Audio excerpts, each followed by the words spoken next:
Hey there, everyone. Again, this is Anthony. I'm coming to you after hours.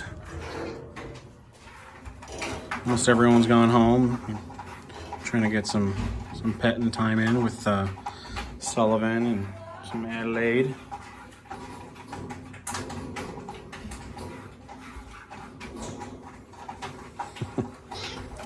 The ones that look like companions that you've lost always find a soft spot kind of in your heart. So he looks a lot like one that I had lost. Hey, buddy. Personality-wise, not as much. Sullivan is actually way friendlier than Schmonster was. Schmonster was just a weird guy. But Sullivan is here and is ready to be adopted. He's approximately 4 years old. Looks like he's an excellent biscuit maker.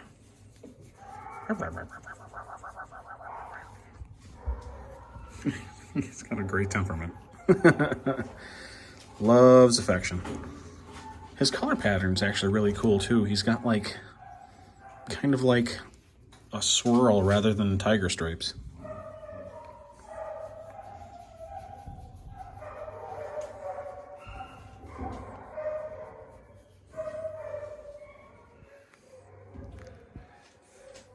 Hey, bud.